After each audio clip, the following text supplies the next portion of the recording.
Alright, y'all, welcome back to another highly beneficial video brought to you by Mankind Fitness. Today we are starting off the new season of the My Prison Stories. Today we got the good man Amir Quise. So Quise is somebody that's been cutting my hair for like 2 years now. Did time in the system, came home.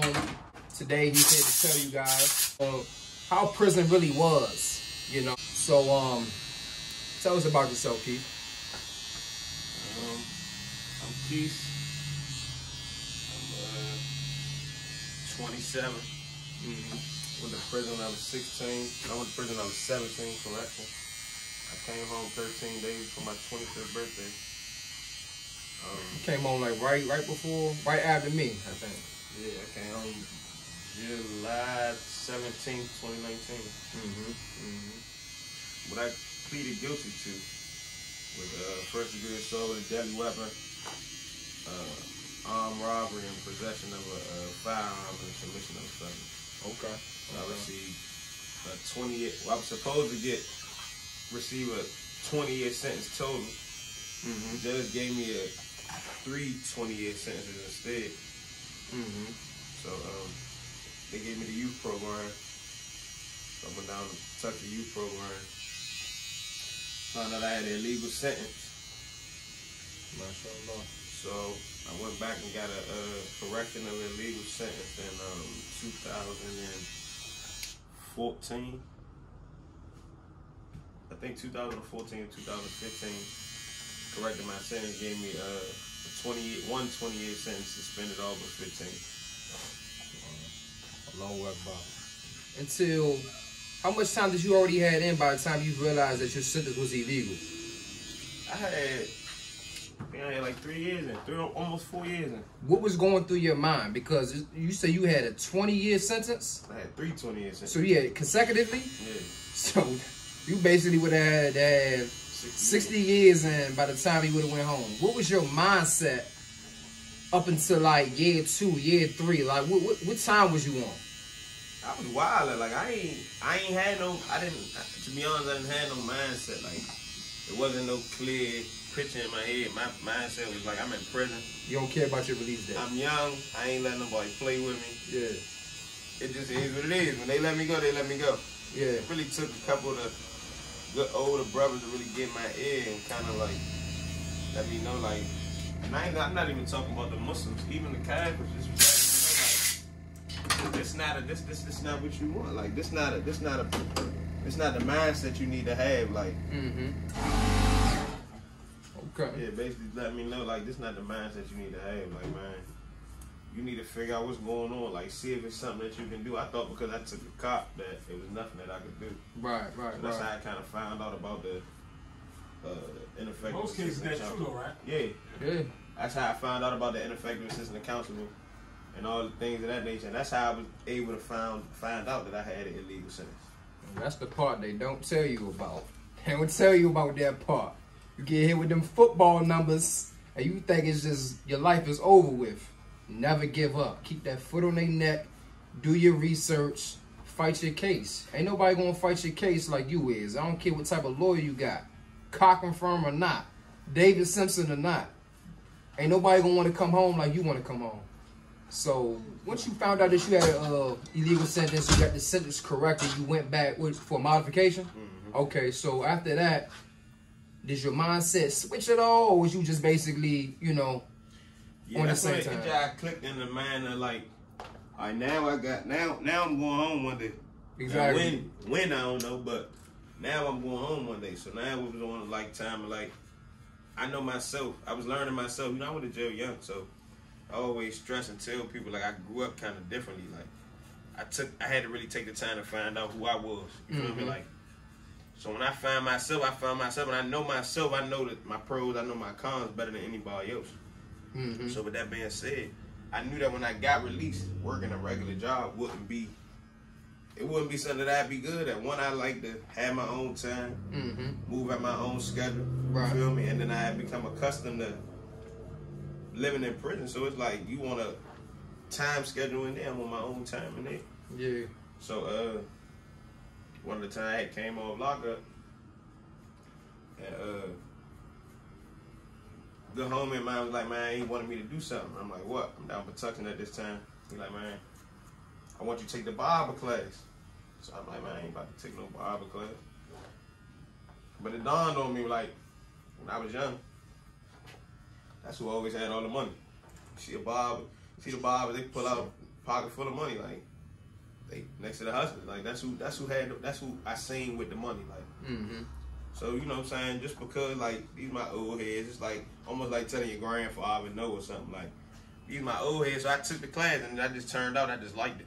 Right. And that's just what kept me, on track the rest of my day. You really gotta be cautious and be mindful of how you move and make sure that you're doing what you're supposed to be doing, because of course you can't hide it from Allah, but you can't hide it from nobody in there. So it's like at all. So the most common prison rule mistake that leads to an altercation, what would you say that is? To everybody else, phone. Yeah. Like drugs, gambling, shit like that. But the phone is always the root of all evil in jail. Yup. Phone, microwave. Yeah. What else? I seen the phone, because for those that may not know, well, in the Maryland system, everybody has their own phone.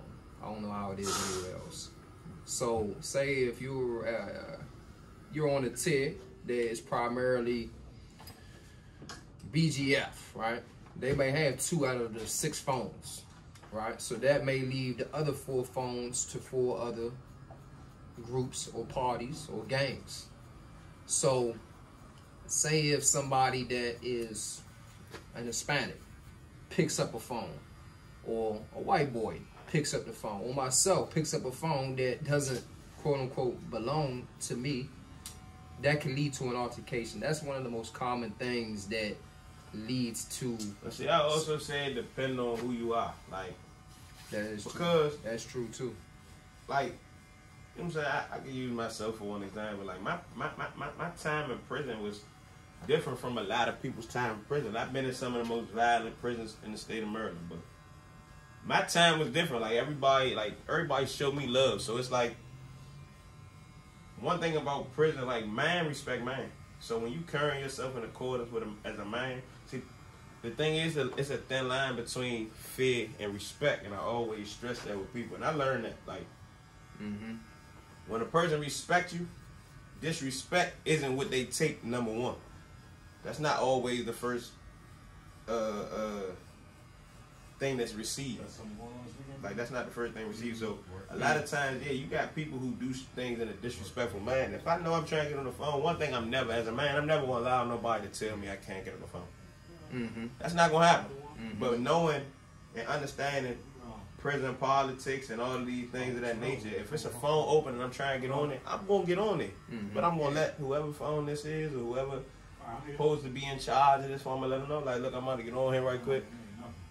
This y'all when I finish, but nobody's gonna tell. Like, it's all about how you move. Like, it's all about how you carry things. As long as the thing is done in accord with respect, and I ain't disrespecting nobody.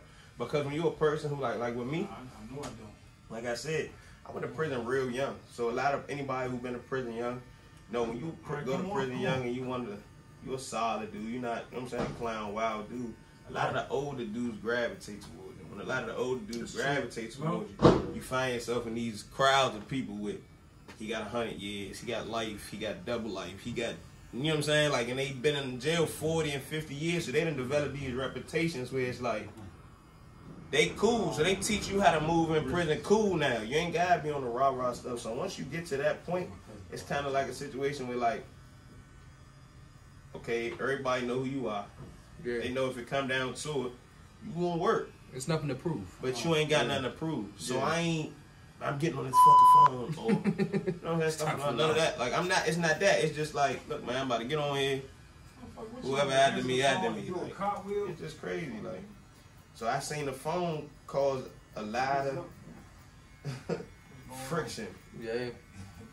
People get their old face sliced up. Yeah. Over a phone. And 9 times out of 10, don't even want to talk about nothing. But see, it's this thing. I learned this stuff. We always stress this, man. It's crazy. All the old heads always stress this. Because I had a phone habit. Like, out of 9 years, I had a phone habit for 8.5 years. Yeah. So they's always stressing. You know it's gonna still be here when you leave. Nah, it's Still gonna be there when you leave. So I always said, man, I ain't killing nobody on this phone. Do you feel free since you've been home, or does like the prison life follow you in a way? Nah, that's probably the best question I heard. Like, I'm free physically, but when you've been in a situation so long, I'm worried about his style of play, man. You develop like a default defense mechanism. Like, I'm chill. I'm to myself for a reason. Like, I'm very cautious of how I move for a reason, and sometimes to a bad. And to people that never been in a situation that I've been in, they wouldn't understand it. So it's like, nah, I'm not free because mentally I still haven't got myself to where I'm supposed to be.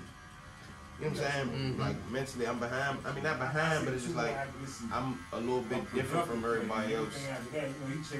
I'm different from everybody else. Like, and I learned that, like, going through what you go through and going through what I went through at such a young age, I didn't get to develop in a manner that everybody else did. So like sometimes I find myself feeling like out of place. Right. You feel me? I can relate. All because of like, just all, I feel like the things that I was embedded into me was, so they was meant, I had to learn these things for survival. Right. You know what I'm saying? To be able to come out of prison, I had to learn how to move in this way or that way, or, you know what I'm saying? Because at the end of the day, like the brother said, one false movement, it could cost you your life. It's shoot, this prison may be to some people, like I've been in prison and they be like, this is what y'all really call prison, like, but at the same time, one thing could really cost you your life. So by that being my life for so many years and so many long years, it's almost like going to war, being at constant war. Like I was at war for 9 years, day for day, like. Yeah. So it's like mentally I'm still at war. Right. You feel me? Like sometimes it be with myself though. But that's the number one thing that I say, like, nah, it's hard to, it take a long time to be free from being in prison. Right. I definitely see your perspective on that. Definitely see it. What's the first thing to do and the first thing not to do when you walk into a tier or a unit or a dormitory? What's the first thing to do and the first thing to avoid? First thing you do is just see what's around you. See who around you, what's around you. Just just sit back and check, you know what I'm saying, the environment. Like, you know what I'm saying? A lot of people, once you sit alone enough time, you start to be able to feel like the air and kind of get a grip of what's going on around you. If it's tension around you, if it's like this don't be that chill. It look like, you know what I'm saying? You get it, and that's what you need to do. And number one thing you don't want to do is you want to do that run and end up in gangs. And, you know what I'm saying? Like, say that again. Don't do that, because that's not what you want. You're not really. You guys, and I know some sure enough gangsters. Yeah. But if you're not a sure enough gangster, like that's not when you want to try to become one. Like, yeah. If you're a gangster, you're gonna get tested. So if you're not a sure enough gangster, then like I said, you will fold. Every gang that's will fold. Every gang that's known around, you know what I'm saying, in this area, like I know sure enough gangsters in these organizations. If you're not a sure enough gangster, that's not what you want. That's not what you want. Yeah. It'll be your own kind. It'll be your own kind. Once you join the gang, it's not the other gangs you gotta worry about. It'll be your own kind.